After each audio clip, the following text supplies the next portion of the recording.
এই ভিডিওটা হলো আমার ব্যাঙ্গালোর ফেরার ঠিক দুদিন আগের, মানে 14 তারিখে আমি ব্যাঙ্গালোর ফিরলাম আর এই ভিডিওটা 12 তারিখের। আকাশ তো এদিকে মেঘ করে এসেছে আর বাইরে তো বৃষ্টি পড়াও শুরু হয়ে গেছে। আমি আর মা বেরিয়ে পড়লাম রুবিতে যাব বলে, আর আমাদের সাথে নরেশদাও যাচ্ছে। বাড়ি থেকে বেরিয়ে কিছুটা আসার পরে প্রচণ্ড বৃষ্টি শুরু হয়ে গেছিল, আবার এই দিকটা অতটাও বৃষ্টি হয়নি। রয়েছে বাবা বদ্রীনাথের থান। ওম নমঃ শিবায়। তুমি সবাইকে ভালো রেখো বাবা। বৃষ্টি শুরু হওয়ার আগে আর বৃষ্টি হয়ে যাওয়ার পরে আকাশটা যেন এক অদ্ভুত সুন্দর দেখতে লাগে।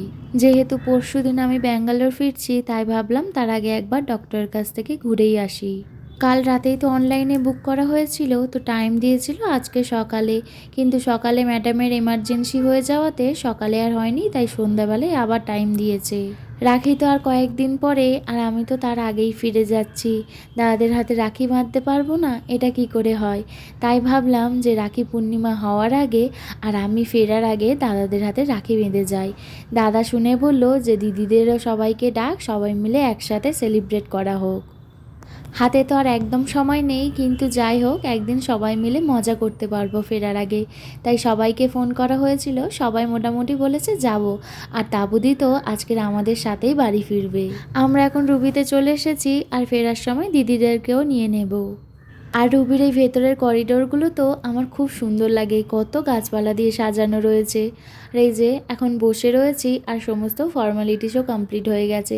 এখন বসে বসে ডক্টরের অপেক্ষা করছি। আমাদের টাইম দিয়েছিল সন্ধ্যা 6:30 থেকে 7:30-র মধ্যে, তো ওনারা বলেই দিয়েছিলেন যে হাতে একটু সময় নিয়ে আসবেন। এখন প্রায় সন্ধ্যা 8টা মতো বাজে, আর আমাদের ডক্টর দেখানো হয়ে গেছে।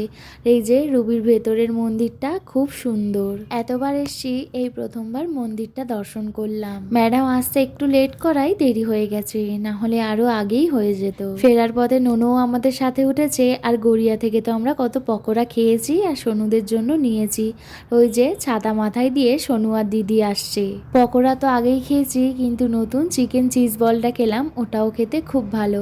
আর এই যে সবাই মিলে মজা করতে করতে এখন বাড়ি ফিরছি। টাটা।